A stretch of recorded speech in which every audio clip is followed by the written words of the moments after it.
Good people, micro ATX is definitely having a moment in 2026, and these two are the latest hot hits. Here we have the Thermaltake TR200 and the Lian B4 micro ATX, both brand new, chasing the same builder after the micro ATX form factor, and they could not be any more different because one of them is nearly double the volume by design with a more traditional layout that's still way smaller than like a mid tower, while Lian is in full flex mode here, okay? Really exploring what's possible when you engineer something from the ground up, even with a vertical orientation by default or with an optional kit. So one question decides which of these is your case.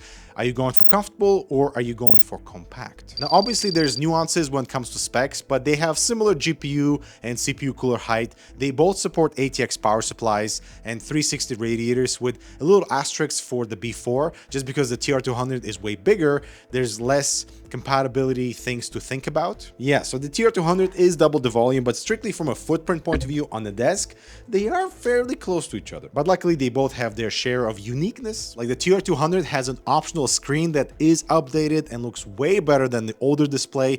I am not a huge fan though of the wooden slats. They just don't fit the design much. On either the black or the white models, I think they should have done some more color contrast like with the TR100 instead, or doing some other design for the wood, because I mean, this looks a little bit outdated already. While the B4 is just a mesh box for simplicity in white or black, but at least the wood panel works as it spans the entire front, unlike all the broken lines with the TR200. The case can also live vertically thanks to the built-in feet and this rotatable AC connector at the back. And there's an AeroDeck panel that extends the case a little bit to add support for 3 120mm fans to help with GPU cooling. The AeroDeck is actually pretty cool because aside from supporting 3 120s or dual 140mm fans, the sides are tempered glass, which is a little bit strange, but it is to reveal any of your RGB illumination. This is a Lian product after all, and our wood piece is magnetic, just snaps on top. And the side-by-side comparison is pretty crazy, right? The TR200 looks ginormous next to the B4, although the B4 immediately out of the box, like it's kind of a challenging thing to build in, like even inserting the motherboard, versus this just gives you a way more comfortable, roomy experience, but also at the same time, who cools better? As for temperatures, let's start with the TR200 AIO versus air. The AIO obviously is the better choice to go, but both the clock speeds on the CPU and the GPU remain the same. You do get slightly better VRM temps and SSD controller temps, but otherwise everything remains unchanged, including the FPS. So in the gaming department, you are just gaining slightly cooler running components. It's pretty much a copy-paste behavior for the B4, although with air cooling, we do get slightly cooler running GPU, and in such a tight volume, it seems like any additional exhaust helps here. As for CPU intensive tasks like Blender, all core renders, an AIO definitely is a win for both cases. Like you're looking at like 11 to 12 degrees improvement on our CPU, but the clock speeds and the voltages remain the same. So it kind of is a matter of like which you want to go with. And both cases do support large CPU tower heatsinks. So for the TR200, I would say it doesn't really matter, but for the B4, because of just how challenging it is to work with and when it comes to the AIO, I would 100% choose the biggest air cooler you can fit in there. Comparing them side by side now, and it seems like their air cooling capabilities are identical, even though we have a much larger TR200, 2 degrees cooler on the CPU, GPU, it is whatever, right? Even with an all-core Blender workload, both cases handle exports with air cooling no problem. But when an AIO is involved, that's when things shift dramatically. It just does not look good for the B4, especially on the GPU side, because it is like slightly over 11 degrees hotter versus the TR200. It makes no difference on gaming performance and your FPS and stuff, but there is a hidden cost. Good people, there's something strange going on with the B4 during my gaming test, is that I noise normalize all the fans to 40 decibels, but right now the case is running at 50 decibels. You can clearly hear that. And that is not because of the case fans or the I/O or the GPU, it is because of the power supply. It sits right above the really hot dumping GPU and it's cooking my power supply, which is struggling to stay alive, which is why it's running so much louder. My gosh, I didn't even think about noise normalizing when the power supply is at load. B4 is not looking good for you, my friend. And now it was time to add the AeroDeck and see if we get any better GPU temps. I mean, I hope that's gonna fix our GPU cooling, huh? Guess who's back? And so it seems like going vertical adds 1 degree better GPU temps, which is nothing, and adding the AeroDeck while still in the vertical orientation, we shave off 6 degrees off the GPU. Great, but still hotter than the TR200. It is a little bit unfortunate that our GPU cooling on the B4 is not on par with the TR200, just because when it comes to our CPU cooling capabilities, both on air cooling and AIO, they are pretty much identical. Now the B4 naturally is definitely more condensed structurally, so to get inside you have to first remove the side radiator bracket that will support the 360, but only on the side. Then we have 2 power supply brackets, one for ATX and one for SFX, that also has to come out.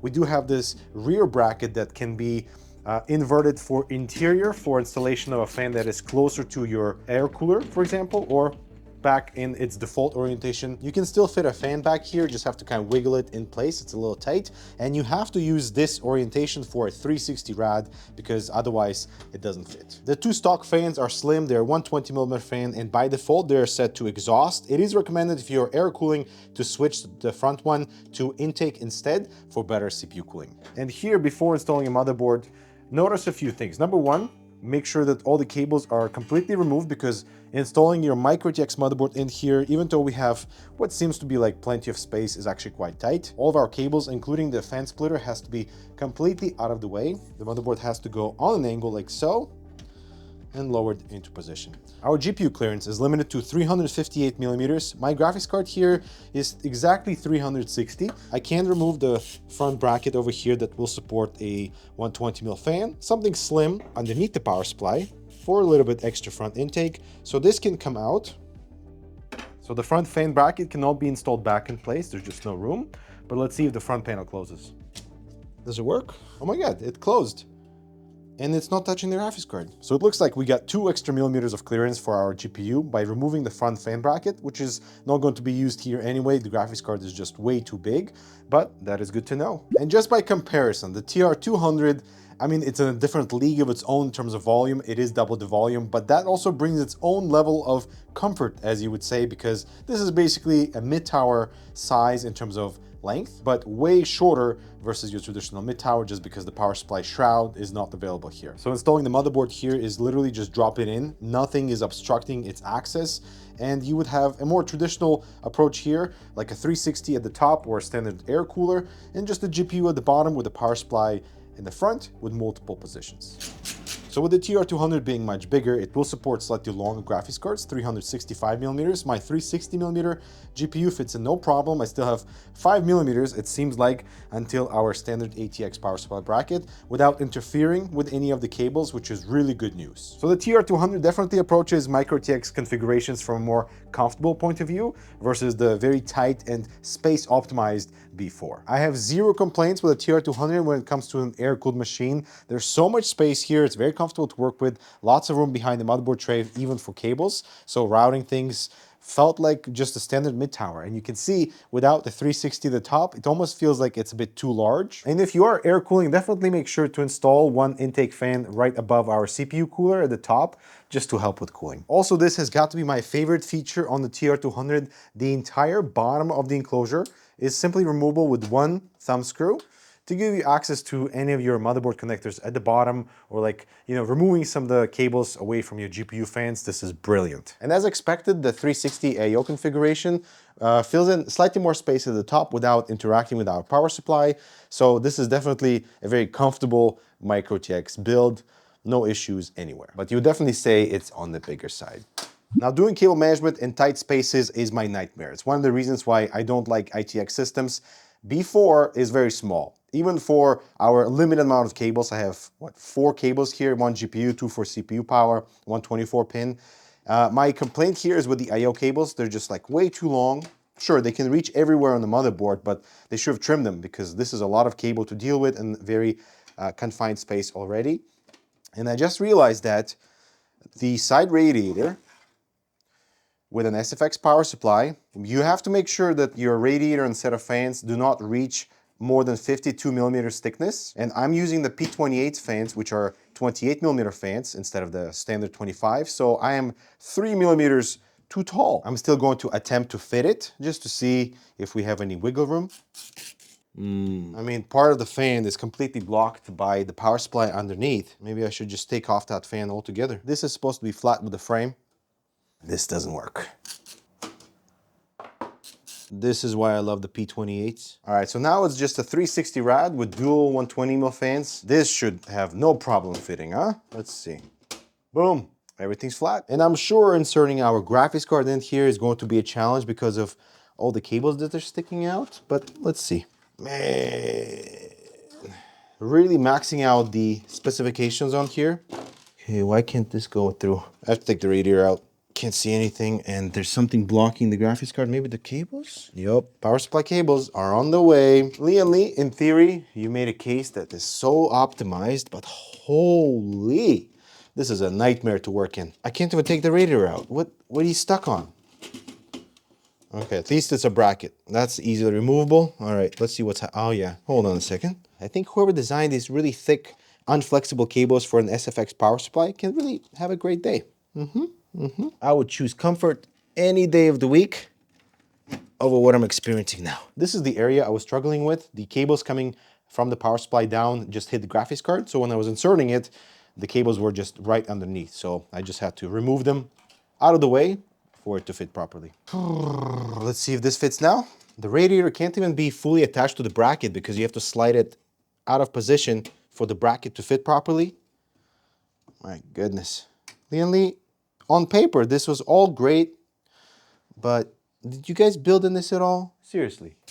At least one redeeming quality among all my frustration with cable management is that you can remove the top bracket for the fan. So if you want to rotate this fan, right now I don't want to because of the AIO configuration, but here you can access the CPU cables, your fan cables, and let's say move some stuff out of the way so that there's not touching the fans. So this is actually a genius design. And to finish off this installation, we can put the rear fan cover back in place just to cover our radiator. But that also means that accessing your USB ports on the motherboard is a little bit more difficult because it's deeper. After all that, I just realized I made a mistake. I have the fans on the AIO are set to exhaust air. We already have two exhaust fans at the top. I have to swap them for intake on the side instead. Screwdriver. This bracket is the dumbest design. At least the fans are incredible. And this is a 2-minute fix. Whoop. Let's see if she starts.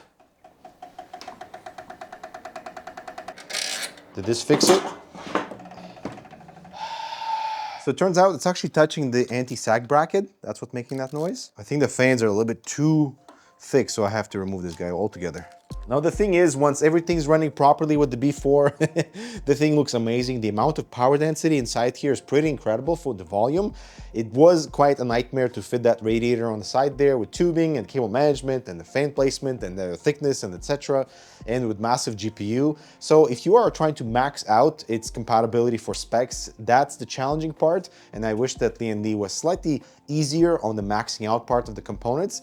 But anyway, if you are doing an air-cooled machine here, it is definitely way easier. You just have to realize where your priorities are when it comes to cooling and hardware components and decide accordingly. For example, with the B4, for me, air cooling any day. As soon as an AIO is involved in that case, I'm out of there.